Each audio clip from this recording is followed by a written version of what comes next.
ଖରା ଦିନେ ସମସ୍ତଙ୍କର ଥଣ୍ଡା ପିଇବାକୁ ଥଣ୍ଡା ଖାଇବାକୁ ଇଚ୍ଛା ହୁଏ। ପିଲାରୁ ବଡ଼ ସମସ୍ତେ ତ ଆଇସ୍କ୍ରିମ୍ ଖାଇବାକୁ ବହୁତ ପସନ୍ଦ କରନ୍ତି ଖରା ଦିନେ। ଆଜି ଆମେ ହେଲ୍ଦି ଉପାୟରେ ବିନା ଅମୁଲ, ବିନା କଷ୍ଟାର୍ଡ଼ ପାଉଡ଼ର ଆଉ ବିନା କ୍ରିମିରେ ପୁରା କ୍ରିମି ଟେକ୍ସଚର ବାଲା ଆଇସ୍କ୍ରିମ୍ ବନେଇବା ଆଉ ସମସ୍ତଙ୍କୁ ପସନ୍ଦ ଆସିବ।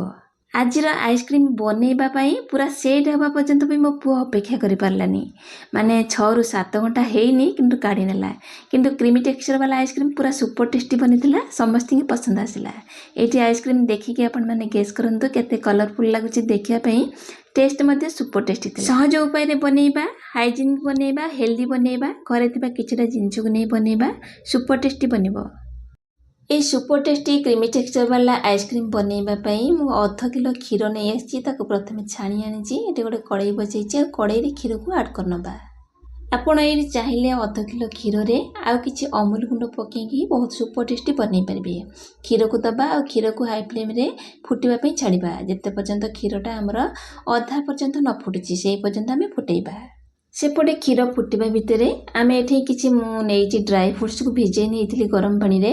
କିଛିଟା କାଜୁ, ତା ସହିତ ଆଲମଣ୍ଡ, କିଛି ମଖାନା, ଯେଉଁଟାକି ଆପଣମାନେ ଡେଲି ବି ୟୁଜ୍ କରୁଥିବେ। ଆପଣମାନେ ଛତୁଆରେ ବ୍ୟବହାର କରୁଥିବେ, ପିଲାମାନଙ୍କୁ ଦେଉଥିବେ। ଆଜିକାଲି ତ ସମସ୍ତେ ଡାଏଟ୍ ରହିଲେଣି, ହେଲ୍ଦି ଖାଇବାକୁ ଚାହୁଁଛନ୍ତି। ସେଇଥିପାଇଁ ମୁଁ କିଛି ଆଲମଣ୍ଡ ମାନେ 20-25ଟା ଖଣ୍ଡେ ଆଲମଣ୍ଡ ଆଉ ଟିକେ ନାକୁ କାଜୁ ଅଧିକ କରି ନେଇଛି। ଆଉ 10ରୁ 12 ଗୋଟା ନେଇଛି ମଖାନା। ତାକୁ ଅଧଘଣ୍ଟେ ପର୍ଯ୍ୟନ୍ତ ପାଣିରେ ଭିଜେଇ ରଖିଥିଲି ଗରମ ପାଣିରେ। ସେ ତାକୁ ଚୋପା ବାହାର କରି ନେଇ ଆସିଛି। ମିକ୍ସି ଜାରରେ ଆଡ଼୍ କରିନେବା ଭଲ ଫ୍ଲେଭର ପାଇଁ। 4-5ଟା ଗୁଜୁରାତି ଦେବା, ଅଳ୍ପ ଖଣ୍ଡେ ପାଣି ଦେବା ଆଉ ସ୍ମୁଥ୍ କରି ପୁରା ଚିକଣ କରି ଗ୍ରାଇଣ୍ଡିଙ୍ଗ କରି ଆଣିବା। ଏଇଠି ସବୁ ଡ୍ରାଇ ଫ୍ରୁଟ୍ସକୁ ଭଲସେ ଚିକଣ କରି ମୁଁ ଗ୍ରାଇଣ୍ଡିଙ୍ଗ କରି ନେଇ ଆସିଛି। ଆଉ ସେପଟେ ଆମର କ୍ଷୀର ମଧ୍ୟ ବଢ଼ିଆସେ ଫୁଟିଗଲାଣି। ଏଇଠି ଆମର କ୍ଷୀର ବଢ଼ିଆସେ ଫୁଟିଗଲାଣି, ପରିମାଣରେ କମିଯାଇଛି। ଆଉ ବାଟିକି ରଖିଥିବା ଆମେ ଡ୍ରାଇ ଫ୍ରୁଟ୍ସକୁ ଏଇ ଷ୍ଟେଜ୍ରେ ଆଡ଼୍ କରିନେବା ବା ଗୋଳେଇ ନେବା। ଦର୍ଶକ ବନ୍ଧୁ, ଆଜିର ଭିଡ଼ିଓ ଦେଖି ସାରିଲା ପରେ ଯଦି ଆପଣମାନଙ୍କୁ ପସନ୍ଦ ଆସେ ପ୍ଲିଜ୍ ଲାଇକ୍, କମେଣ୍ଟ, ସେୟାର କରିନେବେ। ଚ୍ୟାନେଲରେ ନୂଆ ଥିଲେ ପ୍ଲିଜ୍ ଚ୍ୟାନେଲକୁ ସବସ୍କ୍ରାଇବ୍ କରିନେବେ। ଆଉ ଯଦି ଫେସବୁକ୍ ପେଜ୍ରେ ଦେଖୁଛନ୍ତି ପ୍ଲିଜ୍ ଫେସବୁକ୍ ପେଜ୍କୁ ମଧ୍ୟ ଫଲୋ କରିନେବେ। ଏଇଠି କ୍ଷୀର ଦିହରେ ମୁଁ ଗ୍ରାଇଣ୍ଡିଙ୍ଗ କରିଥିବା ରଖିଥିବା ଡ୍ରାଇ ଫ୍ରୁଟ୍ସକୁ ଆଡ଼୍ କରିନେବି, ଗୋଳେଇ ନେବି। ହାଇ ଫ୍ଲେମ୍ରେ ଫୁଟିବା ପାଇଁ ଛାଡ଼ିବା। ଯେତେବେଳେ ଏ କ୍ରିମି ଟେକ୍ସଚର ପୁରା ଗାଢ଼ା ନ ହେଇଛି ସେଇ ପର୍ଯ୍ୟନ୍ତ ଆମେ ଫୁଟେଇବା। ସବୁଠୁ ଖାସ୍ କଥା ହେଲା ବାହାରୁ କିଣିକି ଦେଉଥିବା ଆଇସ୍କ୍ରିମ୍ ଠାରୁ ଇଏ ବହୁତ ହେଲ୍ଦି ରହିବ ଆଉ ଟେଷ୍ଟି ମଧ୍ୟ ରହିବ, ହାଇଜିନିକ୍ ରହିବ। ଏଇଠି ଆମର ଗୋଳେଇ ସାରିଲା ପରେ ଯେତେବେଳେ ଆମର କ୍ଷୀରଟା ପୁରା ମରିକିରି ଆଉ କାଜୁ ଡ୍ରାଇ ଫ୍ରୁଟ୍ସ ଗୁଡ଼ା ଯେଉଁ ଦେଇଛେ ବହଳିଆ ହେଇଯିବ, ଆମେ ସେଇ ପର୍ଯ୍ୟନ୍ତ ଫୁଟେଇବା। ଏଇଠି ଆମର କ୍ରିମି ଟେକ୍ସଚର ହେଇଗଲାଣି। ଏ ଥଣ୍ଡା ହେଇଗଲା ପରେ ଆହୁରି ଟିକେ ବହଳିଆ ହେଇଯିବ। ତେଣୁ ଆକୁ କନସିଷ୍ଟେନ୍ସି ଏତିକି ହିଁ ରଖିବା। ଗ୍ୟାସ୍କୁ ଅଫ୍ କରିନେବା। ଏଇଠି ଆମର ମାନେ କ୍ରିମି ଟେକ୍ସଚର ପୁରା ଆଇସ୍କ୍ରିମ୍ ପୁରା ଥଣ୍ଡା ହେଇଗଲାଣି। ଏଇଠି ମୁଁ କିଛି ଚା ଖିଆ କପ୍ ରଖିଥିଲି, ସେଇଥିରେ ମୁଁ ଦେଇଦେଉଛି। କାହିଁକିନା ମୋ ପାଖରେ ଆଇସ୍କ୍ରିମ୍ ମୋଲ୍ଡ ବନେଇବା ପାଇଁକା ନାହିଁ, ସେଇଥିପାଇଁ ମୁଁ ଏଇଥିରେ ହିଁ ବନେଇ ନେଉଛି। ଆପଣମାନଙ୍କ ପାଖରେ ଯଦି ଆଇସ୍କ୍ରିମ୍ ବନେଇବା ପାଇଁ କିଛି ଆଇସ୍କ୍ରିମ୍ ମୋଲ୍ଡ ଥିବ ଆପଣ ସେଇଥିରେ ମଧ୍ୟ ବନେଇ ପାରିବେ।